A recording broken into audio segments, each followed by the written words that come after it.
오늘은 조금 심란한 이야기를 여러분들과 함께 해야 될 것 같습니다. 고린도 교회에 나타난 문제는 지금까지는 사람에게 속한 문제였습니다.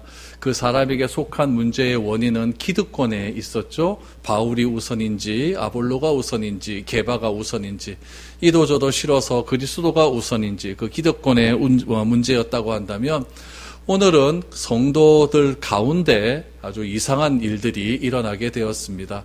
여러분, 우리들도 가만히 보면은 어떤 일이 터지기 전에 무슨 징조가, 조짐이 좀 보이지 않습니까? 그래서 꼭 일이 터질 때 되면은 큰 일들이 같이 터진다, 이런 얘기를 많이 해요. 우리 사회 속에도 있었을 때도 우리 보면 큰 사건이 있을 때마다 작은 사건이 먼저 터지고 그 사건 때문에 큰 사건이 나는 것 아니겠습니까? 오늘 고린도 교회도 마찬가지입니다. 고린도 교회도 표면적으로 드러나는 것은 어느 사람에게 속했느냐라고 하는 그런 문제였습니다. 그런데 그런 문제, 어느 사람에게 속했느냐라고 하는 그런 문제와 더불어서 오늘 본문의 또 하나의 문제를 바울은 이야기합니다. 그 문제를 굉장히 진노하면서 아주 강도 높게 바울은 책망을 하고 있는 것을 보게 되죠. 그러한 문제가 무엇인지를 한번 살펴보면서 이런 문제가 교회 안에서 왜 일어났고 왜 교회 안에서 이런 문제를 치리하지 못했는지를 우리가 한번 살펴보면서 우리의 상황들을 한번 적용해 보았으면 좋겠습니다. 어떤 문제가 있었을까요? 우리 1절, 2절 한번 보시죠. 너희 중에 심지어 음행이 있다 함을 들으니 그런 음행은 이방인 중에서도 없는 것이라. 누가 그 아버지의 아내를 취하였다 하는도다. 그리하고도 너희가 오히려 교만하여져서 어찌하여 통한이 여기지 아니하고 그 일 행한 자를 너희 중에서 쫓아내지 아니하였느냐라고 말합니다. 지금 바울은 에베소에 있습니다. 에베소에 있었을 때에 글로에라고 하는 사람들로부터 고린도에 대한 소식을 듣게 되죠. 우리 고린도전서 1장 11절 말씀을 한번 보시죠. 거기에 보면은 내 형제들아 글로에의 집 편으로 너희에 대한 말이 내게 들리니 곧 너희 가운데 분쟁이 있다는 것이라 라고 말합니다. 글로에의 집, 그랬으니까 글로에의 집, 그러니까 글로에가 온 것이 아니라 글로에의 집에 있는 노예가 온 것입니다. 그래서 글로에의 집 안에 있는 사람 중에 한 명이 와서 글로에로부터 이런 이야기를 바울에게 전달해라 라고 해서 바울이 그 이야기를 듣고 지금 여러 가지 상황들에 대한 정리를 하고 있는 것이죠. 글로에의 집에 있는 사람으로부터 한 가지 소식을 듣는데 그 소식 중에 하나가 누구에게 속했다 하는 문제였고, 오늘 나타난 문제는 무엇이냐면은 성에 관련 문제입니다. 우리 지난주에 우리 교회 우리 총회가 있었는데 그 총회에서 어떤 문제가 나왔냐면은 요번에는 성과 관련된 문제의 재판이 굉장히 많이 나왔어요. 그래서 교회 안에서도 이제 성과 관련된 문제가 남의 이야기가 아님을 우리가 알 수 있게 됩니다. 그래서 교회 안에서 성윤리에 대한 보고서를 채택해서 그것을 보고했고 그것을 다 받아들이게 되었습니다. 그래서 더 이상 이제 교회도 성에 대해서는 사각지대가 아니라 성에 대해서 굉장히 민감하게 받아들여야 할 그런 때다라는 것을 알게 되는 것이죠. 오늘 본문에 나타난 성에 대한 문제는 무엇이냐면은 분명히 나옵니다. 아버지의 아내를 어떤 사람이 취했다. 아버지의 아내를 어떤 사람이 취했다. 그러니까 아들이 아버지의 아내를 취한 겁니다. 아버지의 아내를 취했다. 아내라고 하는 말이 분명하게 나온 것으로 보아서 이건 친어머니는 아닙니다. 친어머니는 아니고 이 아버지가 재혼을 했거나 첩일 가능성이 많죠. 그런데 그 재혼을 했거나 첩인 그 어머니를 아들이 취했다라고 말합니다. 여기서 취하였다라고 하는 동사가 진행형 동사입니다. 과거로 끝나는 동사, 취하였다가 아니라 취하였다라고 하는 말이 이게 지금 진행형 동사였기 때문에 단회적인 성의 문제가 일어난 것이 아니라 지속적으로 자기 계모와 관계를 맺었다라고 하는 것이 나와 있습니다. 바울은 이야기를 들었죠. 그래서 에둘러서 표현하지 않습니다. 굉장히 직설적으로 이야기하죠. 이런 일은 이방인 중에서도 일어나지 않고 굉장히 심각한 문제다라고 말을 하면서 바울은 고린도 교회 성도들이 이런 일을 치리하지 않은 일에 대해서 교회 사람들이 지금 교만하여졌기 때문이라고 말을 하면서 빨리 내쫓아라 라고 그렇게 이야기를 하고 있는 것이죠. 내쫓다라고 하는 것은 요즘 말로 하면 출교에 해당되는 최고의 징계입니다. 그래서 아예 교회에서 내쫓는 행위를 이야기하는 것이죠. 당시에는 고린도 교회 안에, 고린도 도시 안에 이런 일들이 굉장히 많았습니다. 사위와 장모가 관계를 맺는 일도 있었고 며느리와 시아버지 사이에서도 이런 일들이 굉장히 비일비재하게 일어났습니다. 그런 일이 일어나게 되면은 고린도 교회 법에서 굉장히 강력한 징계를 내렸죠. 사형에 내리기도 하고 또 종신형에 내리기도 하고 또 매질을 해서 완전히 사람이 그 사회에서 살 수 없을 만큼 근친혼에 대한 이야기는 굉장히 강하게 징벌을 내렸습니다. 특별히 아버지의 아내와 관계를 맺는 일이 있었는데 그런 일들이 굉장히 그 당시에 많았다고 해요. 그럼 왜 아버지의 아내, 어머니 아닙니까? 어머니와 그런 일이 일어났을까? 그 당시에 문화적인 배경들이 있습니다. 왜냐하면 돈 많은 아버지가 있습니다. 다 돈이 문제입니다. 돈 많은 아버지가 있는데 그 어머니가 일찍 죽었어요. 아내가 일찍 죽었죠. 일찍 죽어놓으니까 돈 많은 남자 옆에 여자가 안 붙을 리가 없지 않습니까? 재혼을 한 거예요. 재혼을 했는데 재혼하고 얼마 안 돼가 아버지가 죽어버렸네. 그러면은 그 돈이 다 누구한테 갑니까? 어머니한테 다 가는 거죠. 그 유산이 아까운 거예요. 그래서 아들이 엄마하고 그렇게 되는 거죠.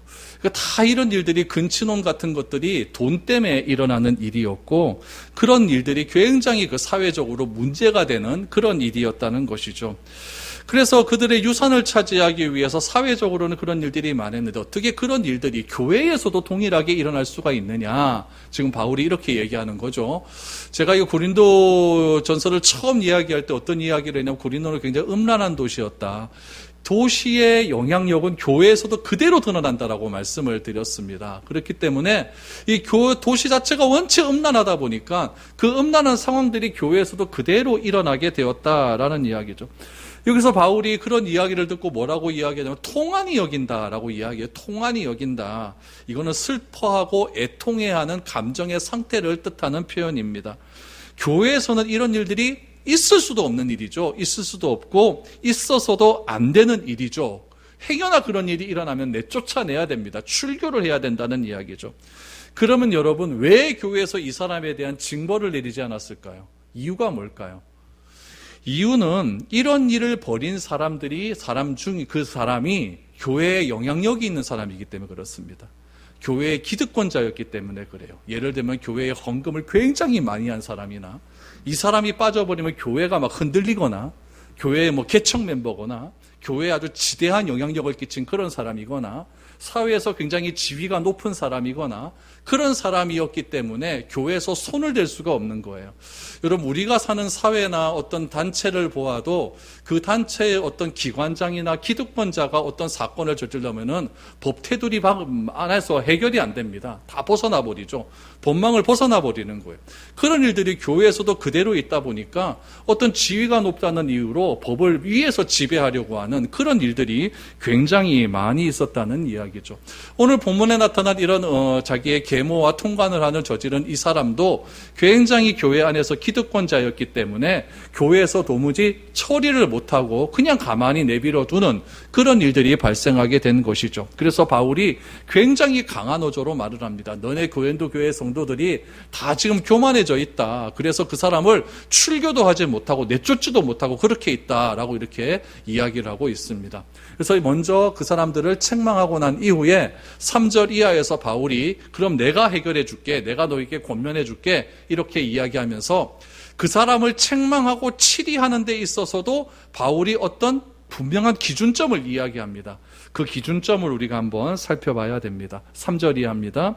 내가 실로 몸으로는 떠나 있으나 영으로는 함께 있어서 거기 있는 것 같이 이런 일 행한 자를 미리 판단하였노라. 주 예수의 이름으로 너희가 내 영과 함께 모여서 우리 주 예수의 능력으로 이런 자를 사단에게 내주었으니 이는 육신은 멸하고 영은 주 예수의 날에 구원을 받게 하려 함이라 라고 말합니다. 무슨 말이냐면은 바울이 지금 고린도에 안 있잖아요.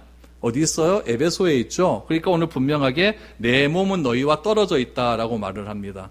그런데 무엇은 같이 있습니까? 내 영은 함께 있다. 그러니까 항상 바울이 고린도 교회를 생각하고 있다는 거예요. 고린도 교회를 생각하고 고린도를 사랑하고 고린도 교회 안에 무슨 일이 있었는지 항상 마음을 쓰고 있었다라는 것을 먼저 이야기하고 있는 것이죠. 그렇기 때문에 바울은 고린도 교회에서 있었던 여러 가지 일들을 판단하고 분별하고 판결할 수 있는 있는 그런 것이 나에게는 있다라는 것을 강조하고 있는 겁니다. 그리고 바울은 이 사람을, 이 음행한 사람을 어떻게 처리해야 되는지를 이야기하는데 그 처리해야 되는 기준을 무엇으로 얘기하냐면 예수 그리스도의 능력을 이야기합니다. 그러니까 예수님의 권위를 가지고 내가 이들을 처리한다라는 겁니다. 바울이 예수님의 이름의 권위를 얘기하는 것은 굉장히 중요한 부분입니다. 왜냐하면은 바울은 굉장히 유대주의적인 그런 배경 속에서 자라온 사람 아닙니까? 그랬던 사람이 예수님을 만났어요. 그래서 예수님을 통해서 자기가 은혜를 받게 되었고 그 은혜를 받은 그 능력으로 바울이 모든 일들을 행하거든요. 그러니까 바울이 행하는 모든 것은 예수님의 은혜가 있는 겁니다. 예수님의 뜻이 있는 것이죠. 예수님의 뜻 가운데 자기가 로마 교회에 가고자 했지만 막혔다라고 말을 하지 않습니까? 그러니까 자기는 로마 교회에 가고 싶지만 예수님이 막으셨기 때문에 나는 못 갔다라고 말할 정도로 바울은 모든 일에 있어서 하나님의 뜻, 주님의 뜻을 굉장히 강조하는 사람이었습니다. 그렇게 강조하는 사람이었다는 것을 고린도 교회 사람들도 다 알고 있거든요. 그런데 바울이 나는 누구의 권위로 이 사건을 처리하느냐? 예수님의 권위를 가지고 처리한다는 것은 굉장히 바울의 말 한마디 한마디가 권위가 있다는 것을 알 수가 있는 이야기죠. 그래서 바울은 뭐라고 이야기하냐면 예수의 권위를 가지고 예수의 능력으로 이 사람을 사탄에게 내주었다라고 말을 합니다. 굉장히 무서운 말 아닙니까? 사람을 사탄에게 내주었다. 여러분, 교회는 어떤 곳이냐면 하나님 나라를 체험하는 곳입니다. 교회는 곧 하나님 나라거든요. 그렇기 때문에 교회 안에 교회라고 하는 모임이 하나님 나라가 되기 위해서는 누가 함께 하셔야 되냐면은 하나님이 함께 하셔야 됩니다. 하나님이 통치하는 곳이 바로 하나님 나라거든요. 그 하나님이 통치하는 하나님 나라에서 이 사람을 예수의 권위로 내쫓아서 사탄에게 내주었다라고 하는 얘기는 하나님 나라의 자격이 없고 사탄의 권위 안에 두었다라고 하는 강력한 처벌입니다. 굉장히 무서운 이야기죠. 하나님 나라에서 쫓아내었다라고 그렇게 이야기하는 것이죠. 이런 모든 출교의 결정이 예수 그리스도의 권위에 근거한 일이고 출교는 곧 그리스도의 통치하에서 벗어나는 일이었다라는 것을 바울은 이야기하고 있는 것이죠. 그럼 여러분, 사탄에게 내어준 사람은 어떻게 될까요? 그 사람은 어떻게 될까요? 지옥 갑니까? 이게 굉장히 어려운 부분이에요. 굉장히 어려운 부분인데 그 사람을 사탄에게 내어주었어요. 내어주었는데 바울이 5절 마지막 날에 마지막 하반절에 무엇이라고 얘기하냐면은 사탄에게 내어준 그 사람을 주 예수의 날에 구원받게 한다. 이게 포인트입니다. 이 말은 예수님이 재림하시는 날이 있어요. 그게 주 예수의 날 아닙니까? 예수님이 재림하시는 그 날에는 구원에 있어서 어떤 구원이라고 말씀을 드렸죠? 영화의 구원입니다. 칭의의 구원이 있고 이제 우리가 예수님의 자녀가 되었다, 하나님의 자녀가 되었다, 이건 칭의의 구원입니다. 그 다음에 우리가 살아가면서 행할 수 있는 구원이, 경험하는 구원이 성화의 구원이고, 그 다음에 우리가 마지막 날 주 예수의 날 완전한 구원에 이르게 되는 것이 영화의 구원 아닙니까? 그런데 지금 이 사람을 사탄의 권위에 내주었다라고 하는 것은 성화의 구원, 그러니까 우리가 생활에 나간 동안에 하나님의 자녀로서 살아가는 그 구원에서 내쫓아버리는 거예요. 내쫓아버렸는데 주 예수의 날에 구원을 받게 한다라고 하는 바울의 표현은 무엇일까요? 이 사람이 회개하기를 원한다는 거예요. 그러니까 바울이 아무리 죄를 많이 지은 사람이라 할지라도 그 사람을 완전히 판단하거나 정죄하지는 않는다는 이야기죠. 이게 우리와 다른 점입니다. 우리는 누가 나에게 뭐 잘못했거나 교회에 무슨 뭐 죄를 지었거나 이래버리면 아예 판단해버리고 그냥 끊어버리죠. 정죄를 하고 판단해버리죠. 그러나 바울은 어떻게 하느냐? 목회자적인 관점이 있는 거예요. 목회의 관점에서 이 사람이 큰 죄를 저지른 건 맞아요. 이건 교회에 굉장히 해서는 안 될 일이에요. 사회적으로도 교회적으로도 이건 해서는 안 되는 일입니다. 그래서 내쫓아버리는 거죠. 출교해버리는 거죠. 그럼에도 불구하고 그 사람이 마지막 날까지는 회개하고 다시 주님 앞에 돌아오기를 바란다라고 하는 것이 바울의 마음입니다. 여러분, 바울은 교회를 제대로 세우지 못한 사람에 대한 처벌과 멸망에 대해서 분명히 얘기했어요. 그러나 당사자의 구원의 문제는 절대 건드리지 않습니다. 왜냐하면 구원의 문제는 내가 판단하는 일이 아니라 하나님의 소관이기 때문에 그래요. 그렇기 때문에 저 사람은 구원받았어 못 받았어 이런 건 절대 여러분 해서는 안 되는 말입니다. 아무리 죄를 많이 지은 사람이라 할지라도 저 사람은 지옥 갈 거 이런 말은 절대 해서는 안 돼요. 그거는 하나님의 소관이고 우리가 해야 할 일은 무엇이냐면 아무리 범죄한 자라 할지라도 그 사람이 마지막 날에는 주님 앞에 서서 회개하는 그런 역사가 일어나서 구원받은 자의 수가 점점 많아지게 하는 것이 우리의 사명인 것이 우리가 판단하고 정죄해야 될 그런 자격은 없다는 이야기죠. 왜냐하면 나도 죄인이기 때문에 그렇습니다. 그래서 바울이 고린도전서에도 보면 이런 이야기를 종종 해요. 고린도전서 3장 15절을 보십시오. 누구든지 그 공적이 불타면 해를 받으리니, 공적이라는 것은 뭐냐면은 내가 여러 가지 하나님의 일을 한 일이 있지 않습니까? 그 공적이 불타면 해를 받으리니 그러나 자신은 구원을 받을 때 불 가운데서 받은 것 같으니라 라고 말합니다. 아무리 내가 하나님의 일을 열심히 했다 해서 했는데 뭐 잘못한 일이 있어서 그게 다 헛수고가 돼버렸어요. 그럼에도 불구하고 내가 구원을 받아요. 왜 그래요? 공적으로 구원받는 건 아니니까. 내가 하나님에 의해서 하나님께서 나에게 주신 그 믿음에 의해서 내가 구원을 받는 것이지 내가 무엇을 행했다, 내가 무엇을 실수를 했다, 그것 갖고 내 구원이 없어지고 사라지는 것은 아니기 때문에 그렇다라는 이야기죠. 그래서 칭찬받을 일은 없지만, 공적이 다 불타버렸으니까 칭찬받을 일은 없지만 주님께 전심으로 회개하면 구원은 받는다라는 거죠. 그래서 한 번 우리에게 주어진 구원은 절대 흔들림이 없습니다. 떨어짐이 없어요. 내가 잘못 생각해서 그런 거죠. 그래서 여러분, 우리 여기서 모태신앙들이 굉장히 많은데 모태신앙들의 제일 큰 문제가 무엇이냐면은 어렸을 때부터 그냥 그리스도의 교회의 문화 속에 살아왔어요. 그래서 모태신앙들은 늘 언제나 생각하는 것이 무엇이냐면은 내가 하나님의 은혜에 의해서 구원받았다는 것은 자연적으로 알아요, 그냥. 그래서 뭐에 강조점을 많이 주냐면은 성화에 강조점을 많이 둬요. 그러니까 내가 어떻게 살아가는 것이 맞는 구원자의 삶인가, 여기에 굉장히 집중하며 살아가죠. 그런데 어느 날 갑자기 교회에 새 신자가 딱 들어왔는데 이 사람이 갑자기 불같이 막 그냥 사역을 막 하고 나보다 더 열심히 하는 것 같아요. 그러면은 내가 그 사람과 비교가 되어지는 거죠. 비교가 되어지면서 저 사람은 저렇게 열심히 하는데 나는 성화를 강조하니까 굉장히 행함이나 어떤 사역적인 부분에 관심이 많을 것 아닙니까? 저 사람과 비교해보니까 나는 별거 아닌 것 같아. 그러면서 막 굉장히 침체에 빠지는 경우가 있습니다. 그런 사람들이 주목해야 될 게 뭐냐면은 나는 과거에 이미 하나님으로부터 선택받아서 구원받았다는 점을 자각하고 있어야 되는 거예요. 하나님이 나를 구원하셨다는 것은 그냥 뭐 번뜩이는 아이디어로 구원하신 게 아니에요. 오래전에 계획하셔서 구원하신 거거든요. 우리는 뭐 번쩍해서 내가 뭐 번개도 하고 뭐 갑자기 사람도 만나고 그러지 않습니까? 근데 하나님이 행하시는 일에는 그렇게 번쩍번쩍 하는 게 없어요. 모든 일이 계획하여 하신다는 이야기. 그 계획이 창세 전부터 계획하신 거예요. 그렇게 하나님께서 철저하게 계획하셔서 나를 구원해 주셨다고 한다면 내가 다른 사람과 비교해서 뭘 더했고 덜했고 이거 갖고 구원이 결정되는 건 아니라는 이야기죠. 그러니까 여러분들 철저히 기억하실 게 뭐냐면은 나는 이미 뭐 받았다? 구원 받았다. 구원을 누구의 뭘로? 하나님의 은혜로 구원받았다는 사실을 꼭 기억하셔야 됩니다. 이게 희미해져 버리기 시작하면 자꾸 내 공적이 강조가 돼요. 그래서 내가 이런 걸 했으니 해야 돼만 내가 뭐 구원받는 거 아이가? 뭐 이런 쪽으로 자꾸 생각이 된다는 이야기죠.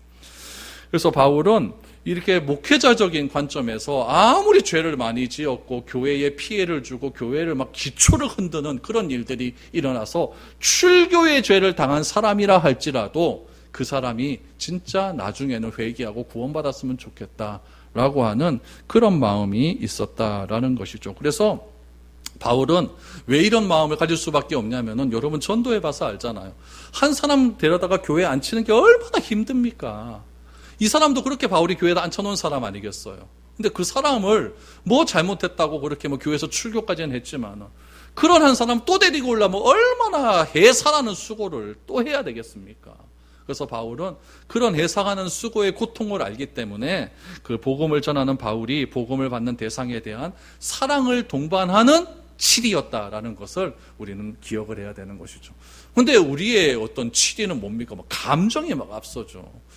네가 나한테 어떻게 하면서 막 감정이 앞서 버리니까 이게 제대로 된 치리가 되지도 않고 그 치리를 받는 사람이 나는 거 받아들이지도 않고 막 이런 엉망인 일들이 일어나게 되는 거예요. 그래서 바울이 이런 모든 것들을 이야기하고 난 다음에 권면을 하죠. 그럼 우리는 그 사람은 그런 일들을 겪은 교회는 어떻게 해야 되는가에 대해서 이런 일을 반면교사로 삼을 것을 권면하고 있습니다. 그러니까 바울이 당근과 채찍을 기가 막히게 얘기하는 거야.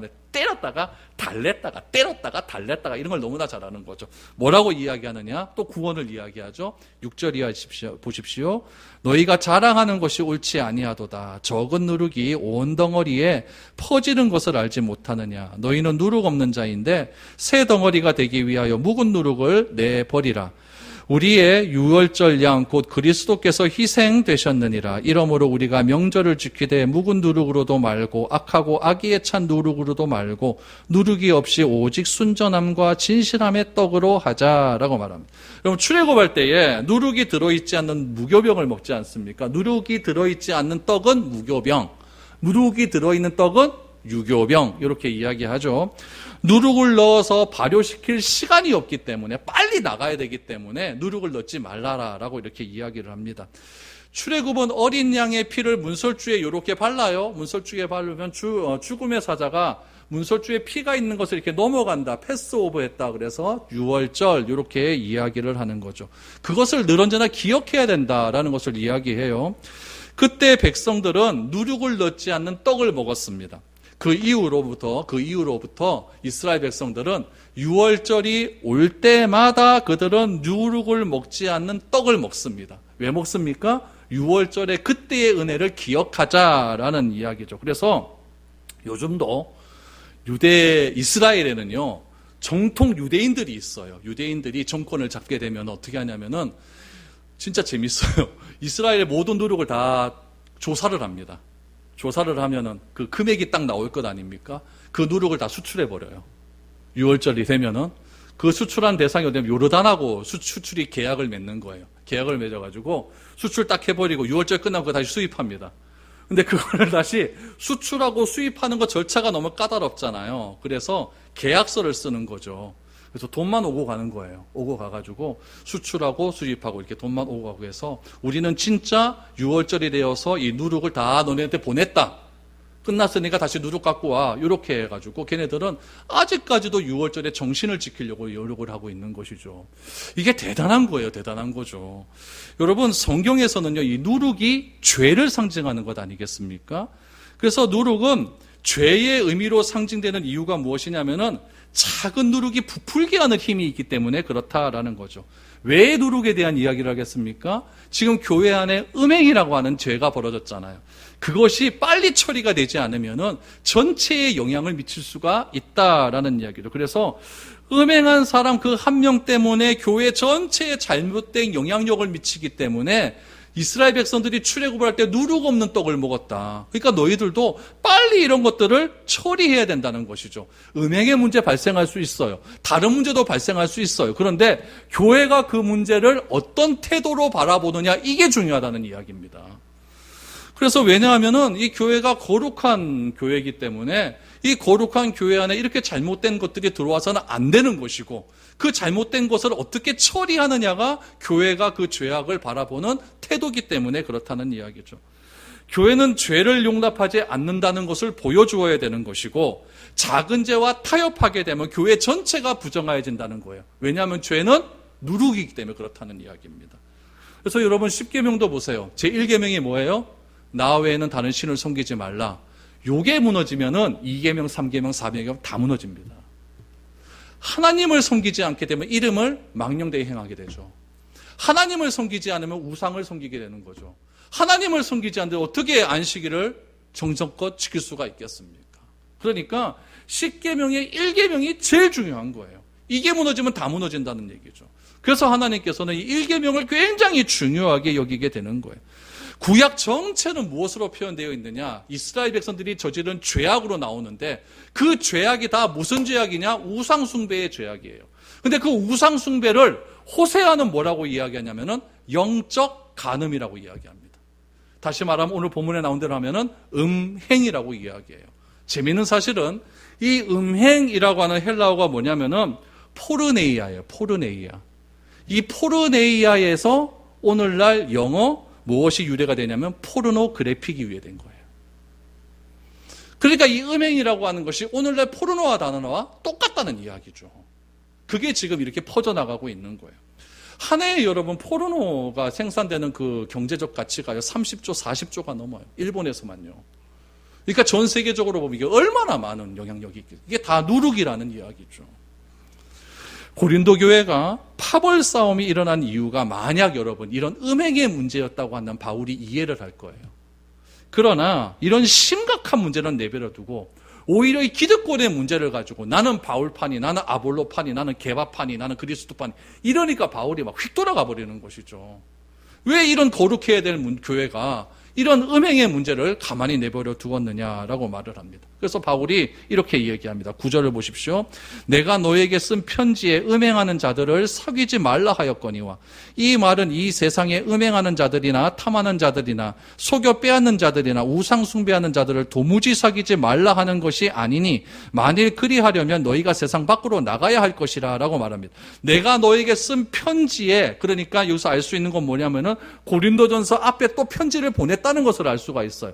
학자들은 편지가 4편이라 그래요. 고린도전서 후서 2개 하고 2개가 더 있다 그래요. 근데 그 앞에 편지에다가 어떤 내용들이 있었느냐? 음행하는 자들은 절대 사귀지 말아라고 이미 보냈다는 거예요.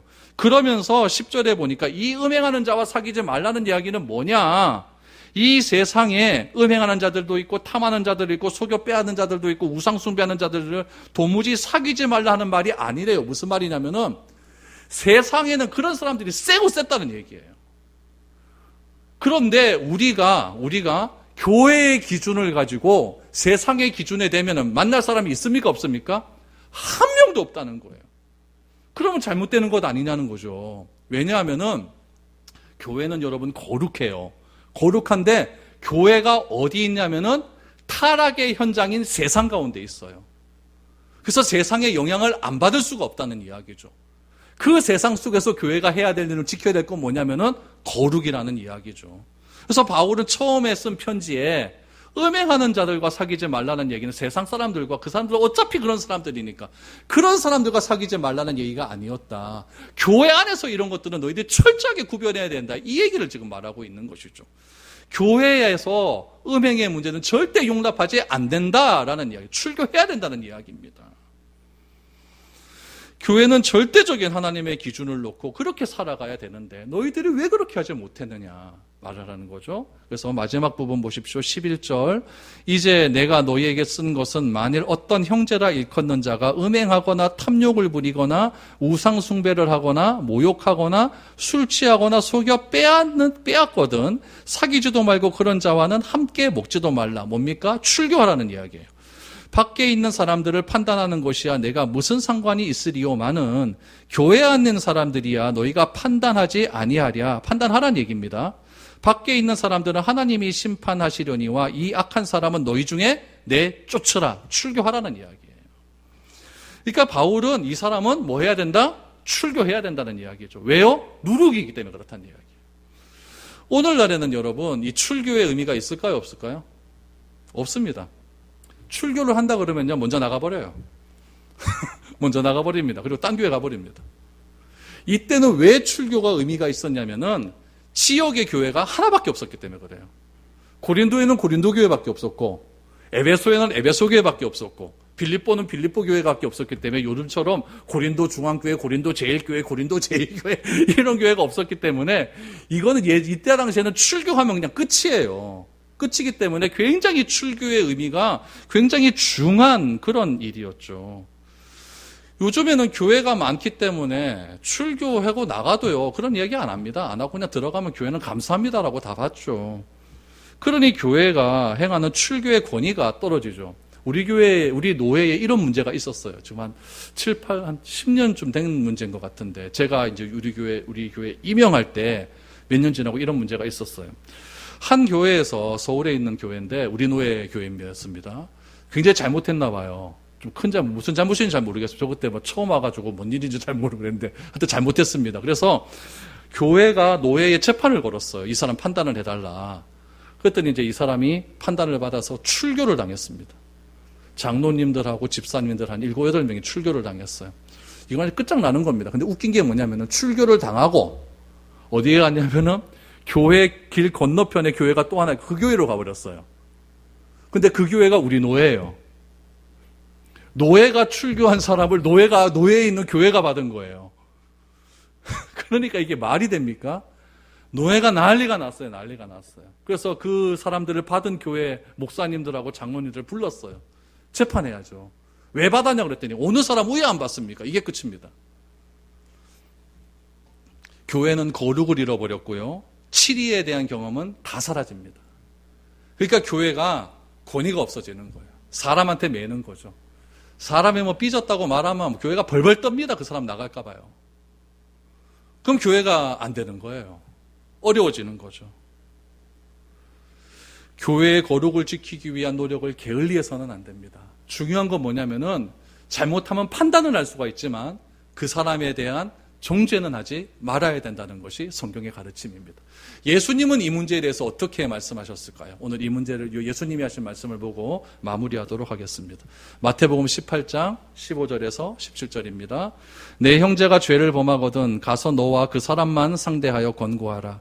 만일 들으면 내가 내 형제를 얻은 것이요 만일 듣지 않거든 한두 사람을 데리고 가서 두세 증인의 입으로 말하다가 말마다 확증하게 하라. 만일 그들의 말도 듣지 않거든 교회의 말하고 교회의 말도 듣지 않거든 이방인과 세리와 같이 여기라. 무슨 말이냐면은 교회에서 수용할 수 없는 죄를 어떤 사람이 알게 되었어요. 그러면은 그것을 떠벌리지 말라는 이야기예요. 처음부터. 그 어떤 사람의 잘못을 봤으면은 혼자 기도 열심히 해야 됩니다. 하나님, 내가 그 사람에게 말을 해야 되는데 내가 감정 섞이지 않고 우리 하나님의 사랑의 마음을 가지고 그 사람 말 잘하게 해주십시오. 기도를 열심히 하고 난 다음에 그 사람을 조용히 부르는 겁니다. 불러서 밥 잘 사주고 마음을 편하게 한 다음에 조용히 권면을 하는 거죠. 권면을 하는데 그 사람이 그 권면의 말을 들었다. 그러면 조용히 하면 됩니다. 조용히 하면 되는데 권면의 말을 안 들어요. 그러면은 그 기도한 사람이 또 기도하다가 자기와 마음이 맞는 사람, 그러니까 좀 신실하고 기도 많이 하시는 분들이겠죠. 한두 사람에게 이야기해서 또 같이 기도하는 겁니다. 주님 기도하고 그 사람을 또 부르는 거죠. 또 불러서 또 권면해 주는 거예요. 권면하는데 또 말 안 들어요. 말 안 들으면 그때 교회에 이야기하는 겁니다. 교회에 이야기를 해서 교회 차원에서 권면을 하는 거예요. 그게 뭐냐면은 당회예요. 그래서 당회에서 권면을 하고 그 권면을 하고 내서도 그 사람이 안 듣는다. 그럼 예수님은 뭐라고 말씀하시냐면은 이방인과 같이 여기라 라고 말을 합니다. 출교해라 이 얘기죠. 그러나 예수님의 마음 가운데도 어떤 마음이 있겠습니까? 마지막 날에 회복되기를 원한다. 그러니까 최소한 기회를 몇 번 주는 거예요? 한 번, 두 번, 세 번 주는 거죠. 그러니까 이런 것들이 오늘 낮에 보았던 하나님의 마음과 똑같지 않습니다. 발람에게 마지막에도 허락하고 하나님의 사자를 보내서 막으시지 않습니까? 그러니까 무조건 단죄하고 정죄하는 게 그게 좋은 것이 아니라 그 사람이 최소한 회개할 수 있는 기회를 줘서 하나님의 그의 몸된 교회에서 떠나지 않도록 하는 것이 참으로 귀하다라고 말합니다. 여러분, 교회라고 하는 것은 거룩이 포기되어지면 안 됩니다. 그래서 교회의 거룩을 지키는 것이 최우선 과제입니다. 누구나 죄를 지을 수 있죠. 저도 죄 지을 수 있고 여러분도 죄를 지을 수 있으며, 그러나 그 죄 때문에 그 사람을 판단하고 정죄하지는 마십시오. 그건 누구의 목? 하나님 목이고, 우리 교회가 해야 될 일은 여러분 까지 치리의 단계가 있거든요. 뭐 수찬 정지도 있고 뭐 설교권 정지도 있고 여러 가지 단계가 있습니다. 그런 법에 의해서 정한 그런 테두리 안에서 그렇게 징벌을 하고, 그런 징벌을 받았다면은 그걸 가지고 감정상해서 내가 이런 것 갖고 내가 이 교회만 있나 하면서 팍 나가는 것이 아니라 진심으로 회개하는 그런 수습의 기간을 갖고 다시 나와서 하나님께 신실하게 회개하면 교회는 또 기쁨으로 받아줘서 아름다운 교회를 이루어 나가는 것, 그것이 주님의 몸된 교회의 거룩을 이루는 가장 귀한 것이라는 것이죠. 여러분, 교회의 속성을 잘 기억하시고 오늘 말씀을 우리의 반면교사로 삼아서 사람을 판단하거나 정죄하는 일이 아니라 품어주고 사랑할 수 있는 그런 저와 여러분들이 되었으면 좋겠습니다.